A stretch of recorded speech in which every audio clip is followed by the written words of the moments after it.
Welcome everyone to another episode of Maven Money Talks. Today, I'm thrilled to introduce a very special guest who's an absolute powerhouse when it comes to helping entrepreneurs break through their limits and unlock their full potential.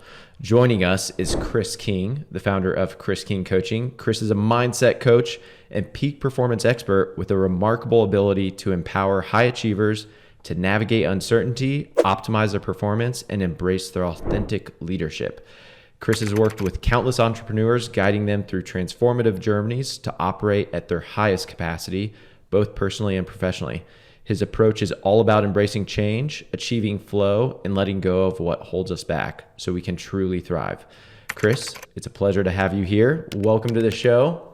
Thanks for having me. Of course, good to be here. Of course. Wow, that sounded really good. You liked it? That was good. Okay, well, I can do a few things here and there that are pretty good. Pretty good. Right. Maybe sound better than I do. Well, hey, I appreciate you taking the time to be here today. I know you've got a lot going on, and you've got your own podcast, which, can you tell us a little bit about your own podcast and kind of what you guys talk about?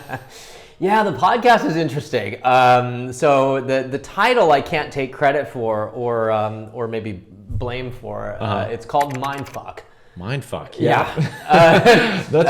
My marketing guy, he called me because we changed the format. And instead of me just doing performance coaching stuff or whatever, we just decided we're going to start doing like coaching sessions with anybody who really wants to, share their dirty secrets in front of God and everybody and just get untangled. Yeah. And so he called me up after he heard the first one. He was like, "You're like getting in there dry." Like, he's like, "You're like you have to call it Mindfuck." And I fought him for a month on it, and then I just stopped fighting. I'm like, "Fine, do whatever you want. You're the marketing guy." So it's called Mindfuck. It's on Apple. It's on Spotify. Awesome. And really, instead of engaging me in like a 6-month kind of thing, it's like you might disentangle this in about 15 minutes. I mean, so far my record's about 8. Okay. So nice. Right? That's pretty awesome. Well, I've listened to a couple of them, so I've enjoyed it. And thank you. So it's great to have. So obviously, our focus, we work with a lot of businesses, a lot of business owners. And so we want to help provide some value in terms of, a lot of times people feel like the business is running them, and how do they try and take some of their time back, control their life a little bit more as opposed to the business controlling them. So what kind of advice or things do you look at, try and understand better to help navigate that? Yeah, there's a lot. So, we bring a science-backed approach. And so, the whole company was founded in the roots of positive psychology, neurochemistry, and energy fields, really. And so when we're looking at, especially money itself, money is just another manifestation of energy. And so, and I'm not much for productivity or efficiency. We hear a lot of that kind of stuff. It's just really rhetoric at this point in my field. Got it. So I'm looking through the lens of leverage. It's an input to output ratio, right? How do I get a whole lot more using a whole lot less? And the first thing, there's two things. The two quickest, I think, answers to your question are, number one, if your business is running you and instead of you running your business, then you got to stop working so many hours. I'll take an executive working 50, 60, sometimes 70 hours a week. I'll cut that person down to about 32, 34 hours a week, and they will end up getting 3 to 5 times more done. Okay. This is really counterintuitive. Most people are on the hamster wheel. Work more hours, get more done. Right. After about 40 hours a week, for every 3 hours you work, you're only getting about 1 hour of work product. Okay. It's just it's because of your physiology, your human system. Right. So understanding that, start working fewer hours, and now you're going to have more time. Now, in order to pull that off, you're going to need good boundaries. Right. You're going to be able to say, you got to say no when it's no. You got to be able to get out of the distractions. You got to make sure that you're not putting attention and energy on things that don't move the needle. Got it. Yep. So you got to have your priorities and your goals set. But I think the big component to it that you mentioned is those boundaries, and really establishing strong boundaries to know, like, hey, because I know when I started way back when, you're saying yes to every single thing that just to be out there. And at some point, that's kind of how you get started. You got to be out there and say yes to a lot of things. And but at some point there ends up being that imbalance where it's like, okay, I need to be focused on these things that give me kind of maximum output. Yeah. I like the word leverage because obviously in investments and in real estate, there's a lot of leverage, and that's how you do things. And I recently read this book, 10x is better than 2x. 10x is easier than 2x. Or 10x is easier than 2x. Dan Sullivan book. Yeah. Absolutely love it. And it gets you thinking in a totally different way, because anybody can 2x their output productivity pretty easily, or their results. 10x, you've got to think differently. You've got to have a different focus. So, and leverage is obviously a big component to that. Yeah. Where are the force multipliers? When I go in and work with a team, the first place I'm going to look for leverage is in meetings. I'm going to say, show me every recurring monthly meeting that you have. Okay. Right. And I'm going to go through and go, what is the purpose of this? Why does it exist? Why is it an hour? Because they all tend to be an hour. Why is this an hour? Why is this an hour? Why is this an hour? One of the organizations that I've trained and collaborated with, Stephen Kotler's organization, the Flow Research Collective, they have a corporate policy: no meeting is more than 15 minutes. Yeah. Ever. Right. And it's just it's a game changer. Right. Most of those monthly meetings that are an hour can be cut down to about 30 minutes. Yeah. So you mentioned something earlier on too, that it was science and mind-based, and I think positive like attitude or positive mindset. And I feel like that's something that is often overlooked or under considered in terms of just where your mindset is at. Can you talk a little bit more about how that impacts, just overall productivity and output? And I think it impacts a lot more than just that. Yeah. But can you talk to how important mindset is? Because again, I think a lot of entrepreneurs get into business, maybe just to start a business, or they're really good in one space, they go out there, but they don't think about how powerful the mind is and how that can help you accelerate growth, but it can also hold you back in certain circumstances. So can you talk about mindset a little bit? Yeah, I think most entrepreneurs start out with a really good mindset, and then as the mechanisms become established and the systems get in there, then they start to get a little contracted.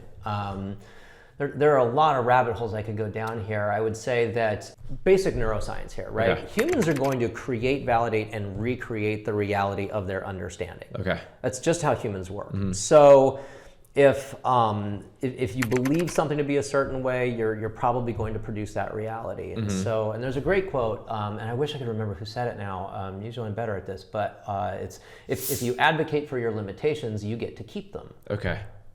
And so the first thing is to make sure that the way that you're thinking about something is aligned with the outcome that you're looking for. Got it. And that's very rarely going to be under the umbrella of contraction, constriction, confinement, all the things, we can't do this and we can't do that. Right. It's pretty, because of the way that affects your brain just physiologically. So if it's like, well, what can we do? Where can we go? How can we get there? Right. That changes physiologically how the brain's working. Yep. I feel like mindset has made a big impact, just because I know when I was setting goals for myself, 2-3 years ago, I would be able to hit those goals, and then I just keep increasing the goals. I'm like, am I setting my goals too low? Because, I was hitting them, but they were still, a stretch for me to get to. And so then I've started just setting these much larger goals, but I'm still continuing to hit them.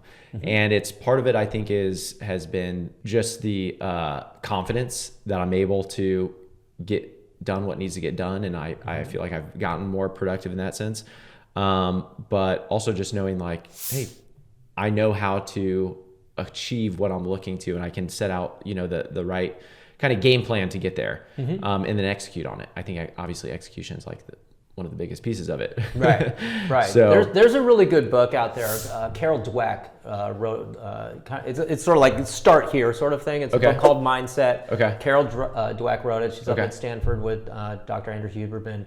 It's a great place to start. In some of your website and your coaching, you emphasize letting go.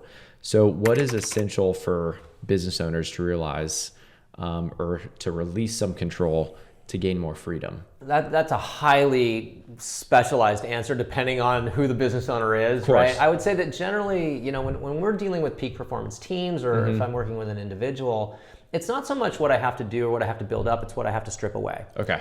There's the story of Michelangelo creating the statue of David, yes, right? And this is a great example. He said when he was done, they said, how did you create David out of this big chunk of stone? And he said, I didn't create David. David was already in there. I just had to remove the stuff that wasn't him. Right. And so that's a lot what we do as organizations is let's get rid of all the shit that doesn't move the needle. You know, what are the things that are not contributing to this? Because, you know, speed, I'll analogize this to like a race car or something. You know, sure, we think of speed, we think of horsepower. But speed's also a function of weight and friction. And so you don't have to add any horsepower if you can get rid of weight and friction. That's great. Like, yeah. Motorcycles. I mean, like this thing here, I'm 140 pounds soaking wet, 5'6". I was born to race motorcycles, because it's all weight. Yeah. You know? Yeah. So. No, that's good. Well, it goes back to, I think, your original thing talking about people working less hours. And ultimately, that's just stripping away, again, the stuff that's holding them back more than producing results, right?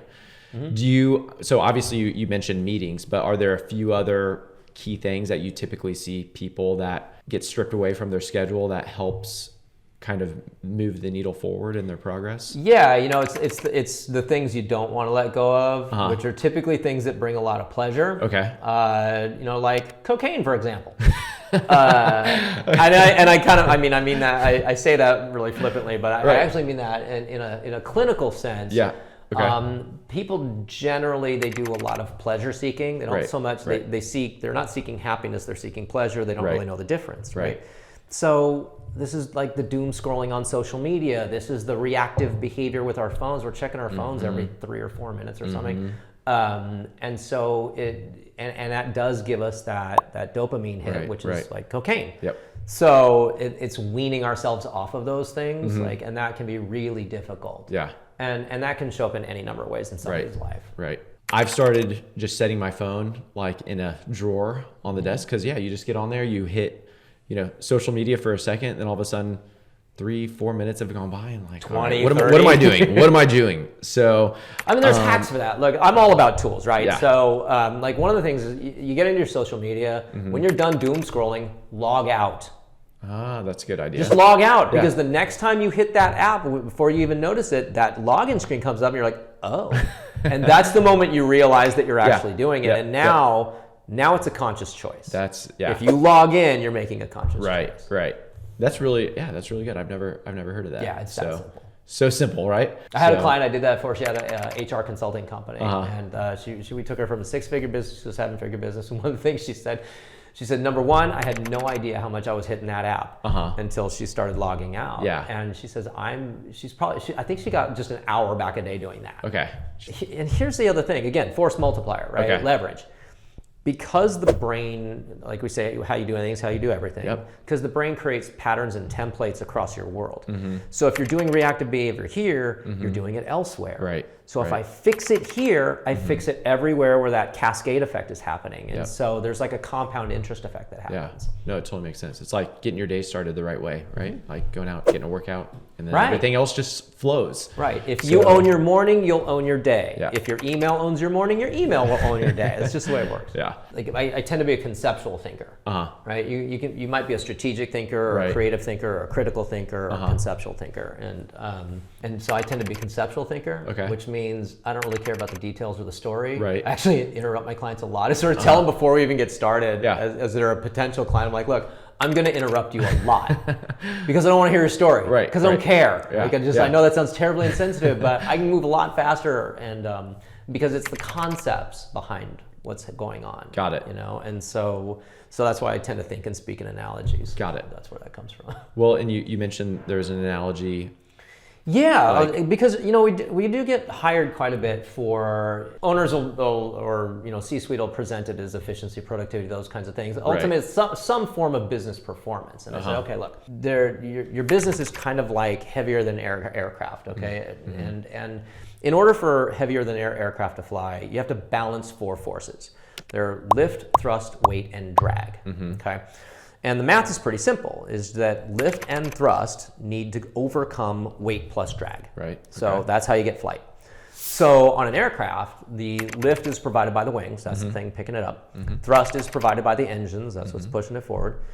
Weight is everything the aircraft is carrying, plus the aircraft itself. And drag is anything that slows it down. Okay. So if that's, as soon as the plane gets off the ground, the wheels get tucked up into the belly of the aircraft because it lowers the drag. modern aircraft fly, 36, 40,000 feet because the air is thinner, less resistance, so it slips through a lot easier, less drag. Everything in your business, everything in your life is one of or a combination of those four forces. Okay. Right? You have like your sales goals or something. That's your thrust. That's pushing you forward. You've got your passion projects, your hobbies, your recreational activities. That's your lift, right? You've got everything that you've decided to take with you on your journey, right? Maybe it's your office lease or your house payment, your car payment, things like that. Anything that slows you down is drag. And I've identified four main types of drag. Okay. You got physical drag. Okay. Right? So you've got clutter or whatever. Right. You've got mental drag. Okay. Emotional drag. And then my favorite, virtual drag. Okay. Right? There's those emails and everything. Uh-huh. And I say, if you're not quite sure if something is drag, I say drag has a sound.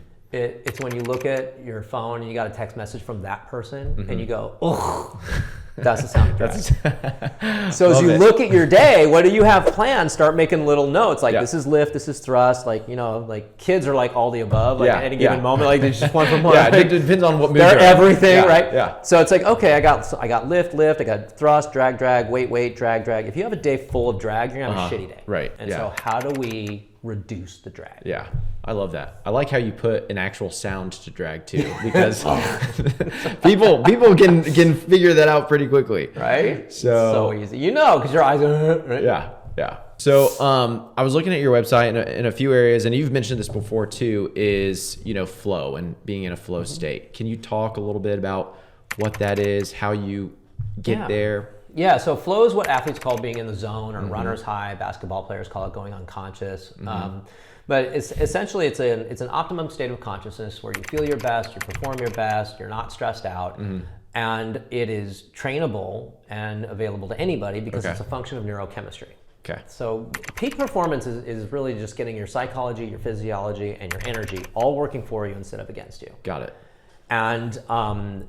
And so if you set the conditions and the behaviors in an organization or across a team or in your life, you can produce what we call flow states. We can get you into the zone. Got it. And when you do that, you're exponentially quicker. You are way more creative. You're just not stressed out at all. Things seem to flow through you, just happening almost by themselves. Right. This is that time you were in college or working on something at work and you put your head down, you started working on it, and it felt like 20, 30 minutes went by. You looked up, it was like 3 hours, and you're like, oh my God, had this amazing thing in front of you, right? That's a flow state, right? Awesome. So you can, but it's available to anybody. They've studied this across the world. It has its roots in positive psychology, and that's where this all comes from. So how do you help professionals work towards that, and are there key tools or kind of methods that you work with? Yeah, there are 22 flow triggers that we know of right now.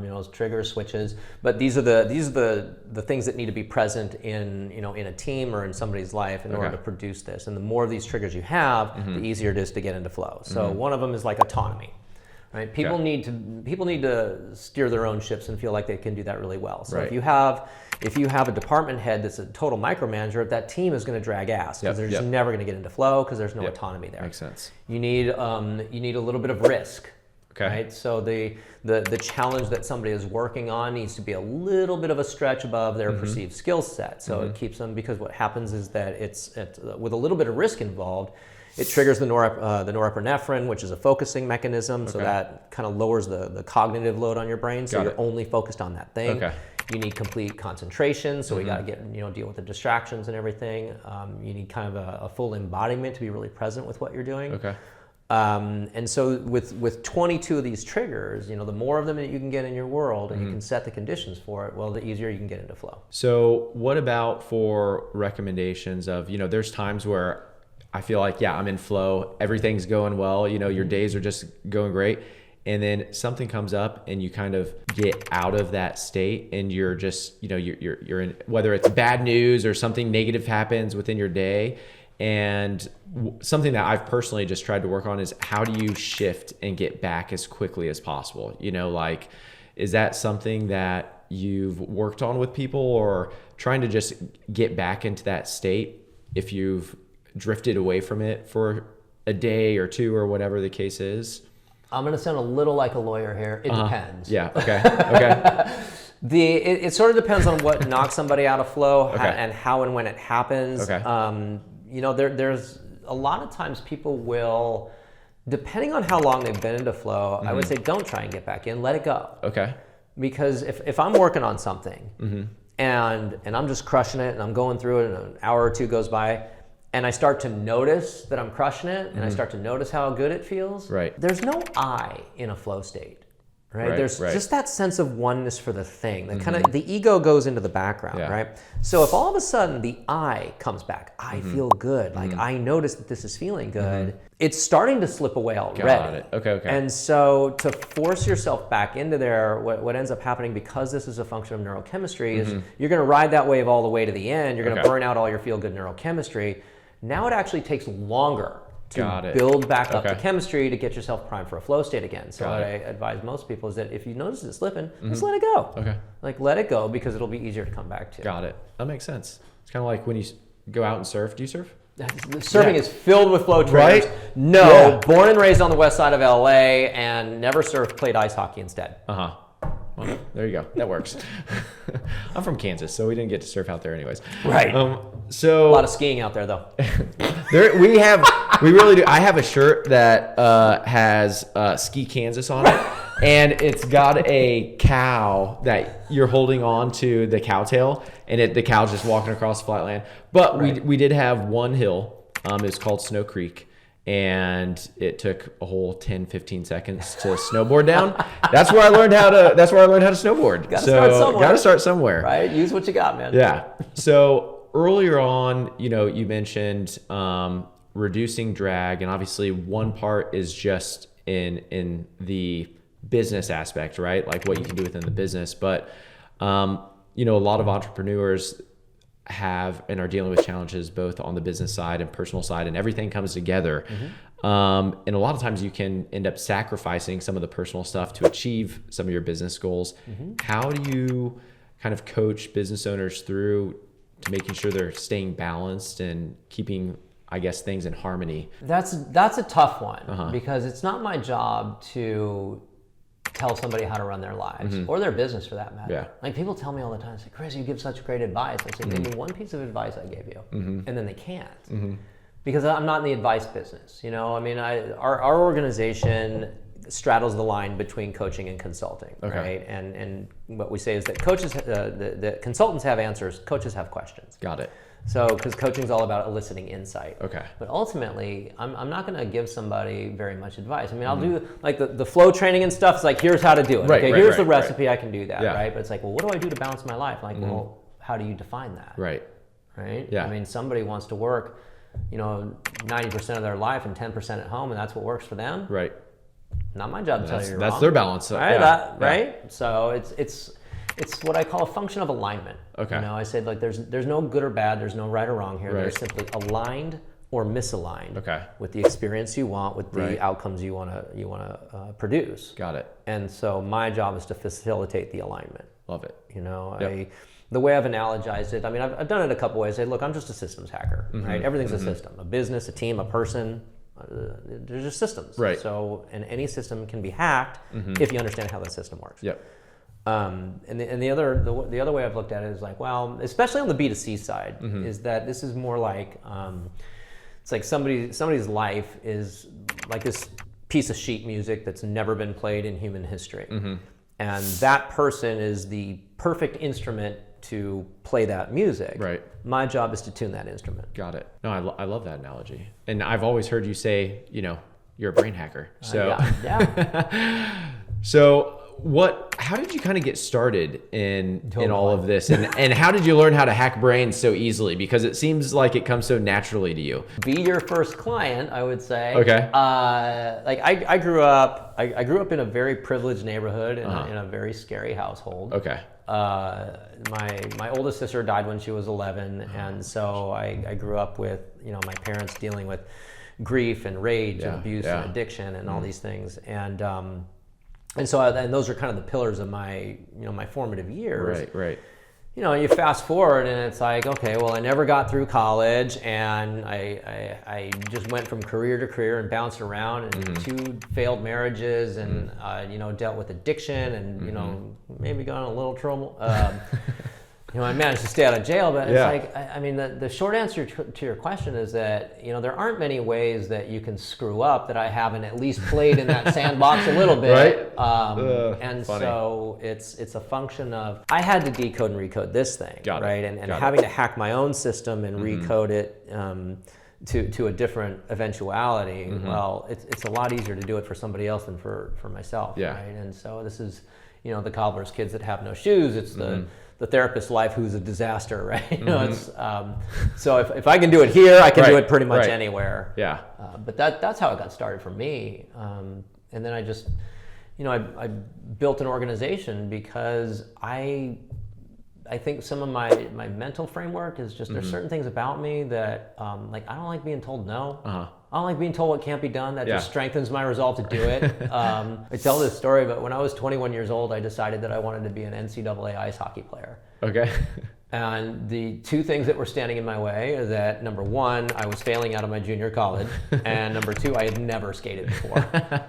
But fast forward 18 months, I was leading that team in the state championships, right? So it's like, I started to learn that you can pretty much do anything, and then I learned that there's actually a science to it. Right. So it's like, well, shit. Now there's a science to it. This is scalable. Like, anybody can do this. So that's how it all got started. I'm just too stubborn, I guess, to not do it. Well, and you've built like an impressive team. I was looking at the website. You've got a lot of people out there, and you've got a number of coaches that are available. So what did that look like in terms of just growing your own company, and how have you been able to help others in achieving something similar? Yeah, that was kind of an accident. Okay. I didn't really, at first I thought I was going to assemble like this like ninja team that goes into this organization and does this, but that didn't happen. I started getting phone calls for certain things that I just didn't do, and I didn't want to do. Okay. But the first one was I was getting a lot of phone calls from parents in their 40s that had their 22-year-old, 25-year-old on the payroll, not really going anywhere. So the failure to launch 20-somethings, and I'm like, that's not really what I do. I mean, I guess I could. I mean, it's because systems hacking is systems hacking. Right. But it was not something that I was. But I knew a guy. Okay. And I'm like, so after sending him a few people, I was like, do you just want to come work for me maybe? And so I just built a service line out of it. Awesome. And so that's how that got started. I'm like, well, what else do I not do, right? And so I started finding people that do what I don't do. And that's how it got started. Awesome. So, Yeah, that's cool. Just stumbling upward. Nice. Hey, it works, right? I didn't plan this. Whatever. I'm an entrepreneur. I don't know what I'm doing. Right. None of us do. We think we do, and then we learn out through actually living it. So yeah. No, that's awesome. Look, I've had an awesome time going through things with you. All of this has been awesome. I think everything that you've mentioned is, applicable to every single person. It's not just executives. It's not just, entrepreneurs. It's to every person that's dealing with any type of challenge or trying to set goals or, make progress in whatever way possible. But to kind of wrap things up in offering, like, thinking of one key piece of advice for entrepreneurs who are maybe feeling stuck or they're hitting a plateau within their business, what would you advise them in terms of how to get unstuck? I mean, it depends on what they're stuck on, because chances are whatever they're stuck on, whatever they're toiling over isn't the problem. It's the result. Okay. Right. What I tell, this is one of the things that makes us so quick. My organization, we're not just fast, we're quick. Because anybody can be fast over time. You can build up speed. Right. We're fast from the jump. Got it. And one of the things is we understand that whatever they're bringing to us probably isn't the problem. It's the result of the problem. Okay. So if it's in employee retention problems, that's not your problem. That's the result. Got it. Right. So it's getting underneath that, like look deeper, I think is the first thing. And because there's, and it's true on the other end too. Like, the goal isn't the goal. That's the result. Right. Of what is that the result? That's the goal. Got it. So So there's a deeper, bigger thing, and whatever they're stuck on, or whatever they're going for, there's way more than they think there is. Got it. And that's what it is. If you're really stuck, just think bigger.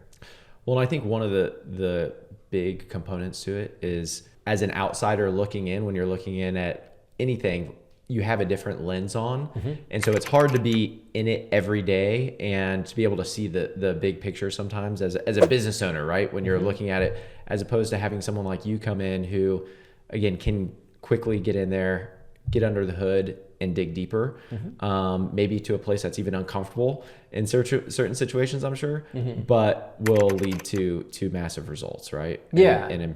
Yeah, honestly, some of these hacks are shockingly simple. Okay. And again, I'm all about tools. And so most of the time, if somebody's stuck, actually stuck is a good one, because I tell people, stop thinking about it. Walk away. Go pet the dog. Like, you're not going to figure this out by trying to figure it out. You'll figure this out when you're not trying to figure it out. Again, this is all getting your human system to work for you instead of against you. You know, you ever had that aha moment in the shower? Yeah, always. Right. You can create that. You can create that moment by stop toiling about it, because you're thinking about the problem. Right. You're trying to figure out the thing. Yeah. It's like, so what happens in a situation like that is that as you go do something else, whatever it is, play the piano, walk the dog, I don't care, whatever, have some sex, whatever. That's a good one. Those ones, yeah. It's a good one. Embodied experience, present, flow state. All right. But what happens is your conscious mind kicks the problem over into your unconscious mind. Okay. Unconscious processing is exponentially faster than conscious processing. Okay. So you kick it over into your unconscious mind, you go play with the dog and whatever you're doing, and what happens is that this is a function of your brain waves, right? When you're trying to figure out the problem, you're in high brainwave, big gamma thinking kind of thing. Yeah. When you go play with the dog, it settles into like theta, alpha, like down lower. And that's actually where the creative stuff happens. Got it. And so you got unconscious processing, you got the creative centers of your brain activated, and then you have that aha moment. That's the unconscious mind kicking the solution back over into the conscious mind because it figured it out. Got it. You can literally solve problems in your sleep. Yep. I mean, I have clients do that all the time. I say, here's another one. I'll give you another one because I like tools. Yeah. You know, whatever you're stuck on at night as you're going to bed, say, bring me the answer to this problem. Right. And then just let it go. And then in the morning, like as soon as you recognize that you're starting to wake up, before your brain really wakes up, just goes, what's the answer? And then listen. It's not a thinking thing. It's a listening exercise. Okay. So you ask the question, hey, what's the answer to that thing? It'll be there. Yeah. It drops in so many times. Awesome. I get clients call me early in the morning, like 6 o'clock. I'm sorry to call you early. I'm like, I've been up for 2 hours. What? Like, you're the fifth client to call me. Right. Yeah. That's great. All right. One final question, truly, because you've already given us some really great books to reference, and I am a huge fan of books, and I get my hand on any recommendations that are given. What book has been made the biggest impact on you personally or for your business? You know, I think it really started. The business pivoted when I read Stealing Fire by Stephen Kotler and Jamie Wheal. Okay. And that kind of got me hooked on Stephen. He's kind of my spirit animal. I love that guy. I was actually fortunate enough to meet him a couple of times. Oh, nice. And I just sat and had drinks with him. And awesome. He's awesome. He's a great guy with an incredible story. Yeah. And he's written a bunch of books: Rise of Superman, Abundance, Bold, The Future's Faster Than You Think. I mean, so I'm a big Stephen Kotler guy, and that sort of really changed my business and made it much more viable in a way, because before it was just like me, a little coaching thing kind of, and this was like, oh, I have a thing here. Yeah. And so that's what shifted everything for me. Awesome. We'll have to grab that book. Right. So, final thing, how do people get in contact with you? What's the best way to find you? Easiest way to find, we go to statusflow.net. There's 2 websites actually. Okay. So there's statusflow.net, there's chrismking.com. Okay. So the Status Flow is kind of the B2B side, Chris M. King is the B2C side, Got and they're just wildly different things. So I decided these 2 kids can't live in the same room anymore, so I just split them up. I was like, whatever, I have a hard time running one company, I'll try and run 2. Why not? Right? Why not? 10x is better than 2x. Exactly. So, well, thanks for coming out today. Really appreciate it. Really enjoyed our time. And for all those that are watching and listening today, obviously check out Chris's website. Feel free and reach out to him. And thanks for listening today. We'll see you around. Thanks, man. Hey, appreciate it. Let's go!